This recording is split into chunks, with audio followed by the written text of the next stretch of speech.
Ring. Clear है? Electric field on the axis of a charge ring.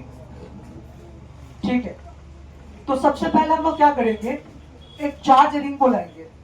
Charge ring क्या होगा? Ring के आकार का शेप होना चाहिए। कैसा शेप होना चाहिए? रिंग के आकार का शेप होना चाहिए। तो पहले हम एक रिंग बना ले। रिंग कुछ ऐसा दिखाई देगा, गोलाकार। और ये सो नॉट, और इसके ऊपर कैसे चार्ज होगा? प्लस चार्ज होगा। ठीक है, इसके ऊपर ऐसे प्लस चार्ज होगा। क्लियर? ये बात सबको समझ में आ रहे हैं?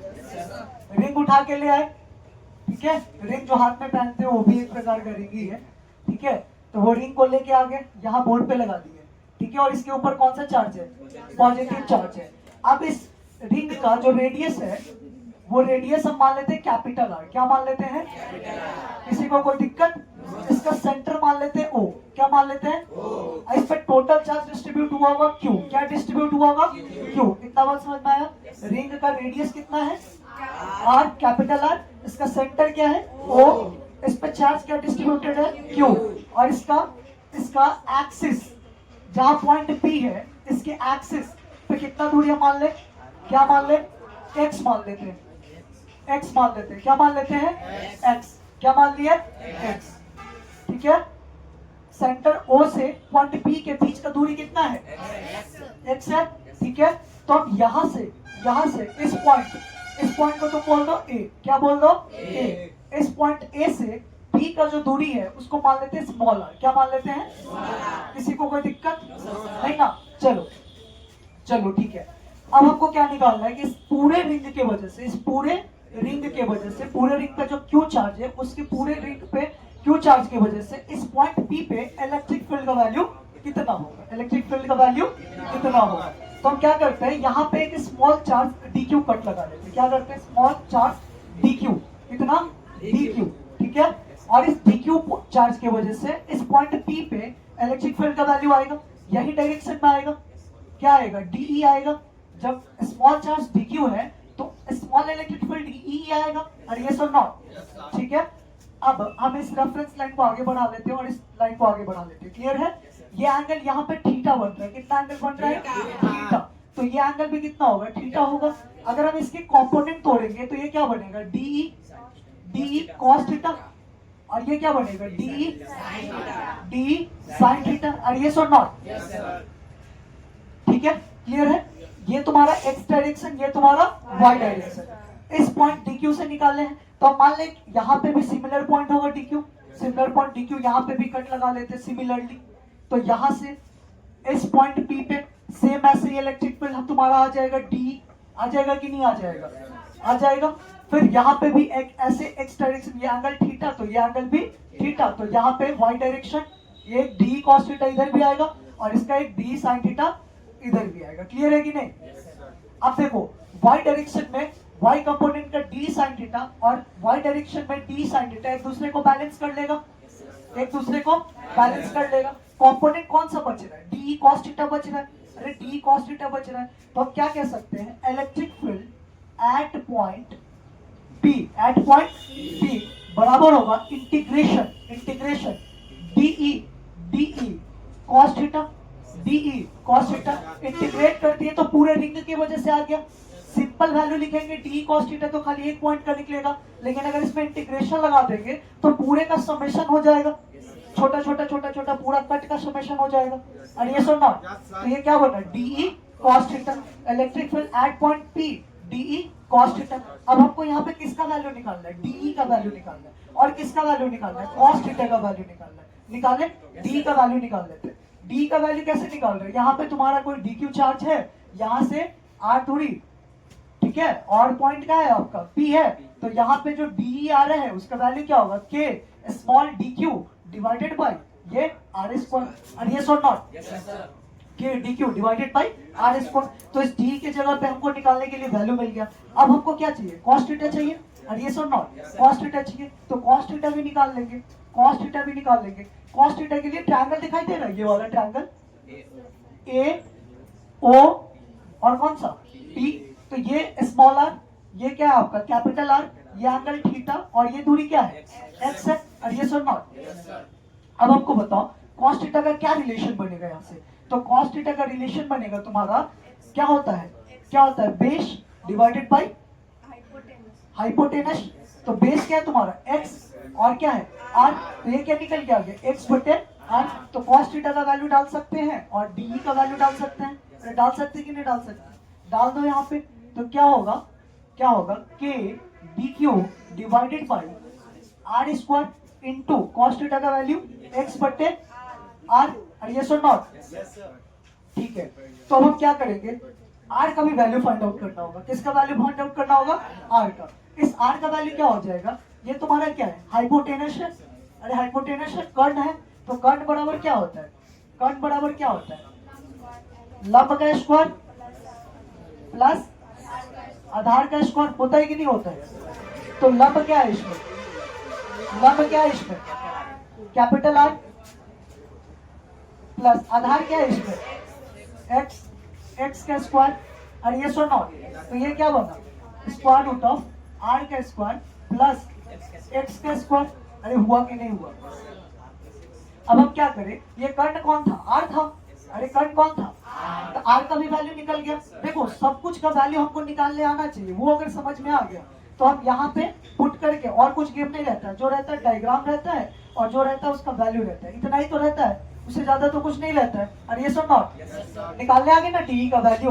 अरे टफ लग रहा है क्या, टफ नहीं लगेगा आपको। डी का वैल्यू निकालिए कैसे, के डी क्यू बटे, अरे पॉइंट चार्ज भाई, पॉइंट चार्ज, पॉइंट चार्ज, ये क्यू ये आर, तो क्या होता था K Q divided by R square. अरे बोलो तो वही ना किया, ये डी क्यू चार्ज था इसलिए के डी क्यू बटे आर स्क्वायर। अब कॉस थीटा का वैल्यू निकाले कैसे, ये ट्रायंगल हमको यहाँ पे ऐसे दिखाई दे रहा था, ए ओ पी, ए ओ पी, ये वैल्यू, ये रेडियस था आर, ये क्या था, दूरी था अक्ष ओ से पी का एक्स, और ये क्या था आर था। यहाँ से पॉइंट ए से पॉइंट पी का दूरी आर। हमको कॉस थीटा का वैल्यू निकालने आता है, आता है, आधार बटे कर्ण, आधार बटे एक्स बटे आर निकल गया। अब कर्ण बराबर क्या होता है, आर, तो आर बराबर क्या निकलेगा, लंब का स्क्वायर जोड़ आधार का स्क्वायर, स्क्वायर रूट में निकल गया, आर का स्क्वायर प्लस एक्स का स्क्वायर निकल गया। इसको हम क्या लिख सकते हैं, आर बराबर आर का स्क्वायर प्लस एक्स स्क्वायर का होल पावर कितना, 1/2 का होल पावर 1/2। चलो बहुत बढ़िया। अब इसको मिटा ले क्या, हाँ इसको मिटा ले क्या, नहीं मिटाए, चलो ठीक है, नहीं मिटाते, नहीं मिटाते, कोई बात नहीं। ये तुम्हारा क्या होगा, ये तुम्हारा क्या होगा, आर एस बॉक्स होगा। क्लियर है। तो अब क्या करो, अब क्या करो, सबका वैल्यू पुट करो, यहाँ पे सबका वैल्यू पुट करो। पुट करते के डी क्यू डिवाइडेड बाई, ये क्या होगा, x divided by R Q, divided by R Q. हम एक काम करते हैं, एक काम करते हैं, इतना तो आता है, मिटा ले क्या, ज्यादा कॉम्प्लिकेटेड मत बनाइए, ज्यादा कॉम्प्लिकेटेड नहीं बनाइए, समझने के लिए बस रखिए। इसको मिटा लेते हैं।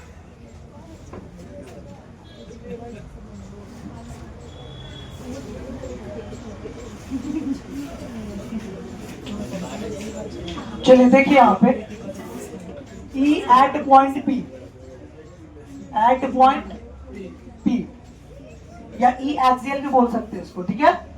तो क्या निकला, क्या निकला, हम क्या कर सकते हैं, वैल्यू डाल सकते हैं, K D Q X divided by R का वैल्यू क्या निकाले थे,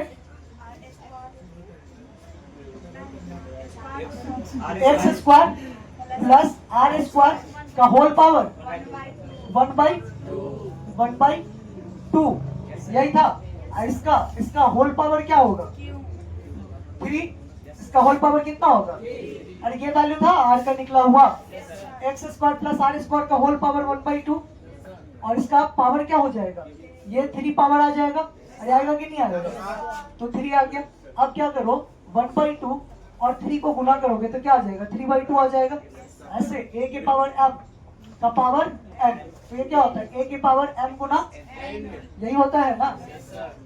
तो करो करो, ये क्या बनेगा, k D Q X divided by X square plus R square का होल पावर क्या बन जाएगा, 3/2। ये सो नॉट, तो ये तुम्हारा क्या निकल के आ गया, ये तुम्हारा क्या निकल गया, इसमें एक और सिंप्लीफाई करना होगा। ये तुम्हारा कांस्टेंट वैल्यू है, ये तुम्हारा कांस्टेंट वैल्यू है, कांस्टेंट वैल्यू को बाहर निकाल लो तो क्या हो जाएगा, K X divided by X square plus R square का होल पावर 3/2 इंटीग्रेशन क्या डी क्यू। अरे इंटीग्रेशन क्या डी क्यू। अब देखो ये छोटा छोटा सा कट लिए हैं, छोटा छोटा सा डी क्यू को जोड़ के बनाए हैं, तो इसको क्या करो डी क्यू, जब इसका तुम इंटीग्रेट करोगे ना पूरे, जैसे ये इसको कट किया छोटा छोटा सा डी क्यू बना होगा छोटा छोटा सा, तो सबको ऐड किया होगा तो कितना चार्ज डिस्ट्रीब्यूट हुआ होगा, क्यू चार्ज ही, यानी कि पूरा का समेशन क्या होगा, कैपिटल क्यू के बराबर होगा, यानी डी क्यू का इंटीग्रेशन क्या हो जाएगा क्यू, डी क्यू का इंटीग्रेशन क्यू, डी क्यू का इंटीग्रेशन क्यू। तो यहाँ हम क्या कर सकते हैं, डी क्यू की जगह पे डायरेक्टली हम क्यू पुट कर सकते हैं, तो क्या हो जाएगा K Q X divided by X square plus R का स्क्वायर का होल पावर 3/2। तुमसे यही डिराइव किया जाएगा, यही डिराइव करवाया जाएगा, इसको हम लोग ई एक्सियल भी कहेंगे, क्या कहेंगे ई एक्सियल भी कहेंगे। अब यहाँ पे एक और काम करना है, यहाँ पे एक और काम क्या करना है बता देते हैं, अब यहाँ पे क्या काम करना है बता देते हैं। देखो क्या होगा, क्या होगा इफ अगर ये पॉइंट, ये जो पॉइंट P है, याद है तो ये जो पॉइंट P है ये कहाँ चला जाए, बहुत दूर चला जाए, बहुत दूर चला जाए, तो यार छोटा दिखाई देगा। अरे 10 मंजिल के इमारत से चढ़ के तुम नीचे के आदमी को देखोगे तो बहुत छोटा दिखाई देगा, बहुत छोटा दिखाई देगा, मतलब वो टेंडिंग, मतलब बहुत छोटा, मतलब तुम बहुत 20 मंजिलें ऊपर चले जाओगे तो और बुटकुरमा दिखाई देगा, बुटकुरमा टाइप का, चावल टाइप का, तो उसको हम नेगलेक्ट कर सकते हैं, कीड़ा मकोड़े के बराबर हो जाता है, अरे सर ना, तो उसको नेगलेक्ट कर सकते हैं। तो if x is very very very very greater than r, तो हम कह सकते हैं r tending to 0, then r tending to 0, r 0 नहीं होगा, r टेंडिंग टू 0 जैसा होता दिखाई देगा, ठीक है। तो ये क्या बनेगा, ई एक्सियल क्या बनेगा तुम्हारा, ई एक्सियल क्या हो जाएगा, इस केस में क्या हो जाएगा, इलेक्ट्रिक फील्ड का value K Q X divided by R का वैल्यू टेंडिंग टू 0, यानी आर की जगह पे हम 0 रख सकते हैं, तो ये क्या बनेगा एक्स स्क्वायर प्लस 0 का स्क्वायर का होल पावर क्या बना 3/2। अब क्या करो, क्या करो, अब ई एक्सियल जो है तुम्हारा बराबर हो जाएगा K Q X divided by X square into 3/2, 2 से 2 कैंसिल आउट, तो ये कितना बना ई एक्सियल बराबर K Q X divided by X Q, ये कट जाएगा, कितना पावर बचा, E axial is equal to K Q divided by X square, K Q divided by X square, ये सो नॉट। तो इसका दो फॉर्म बना, एक तो ये फॉर्म बना और एक तो ये फॉर्म बना, ठीक है, के Q divided by X square, clear है ये बात, चलो इसको नोट कर लो।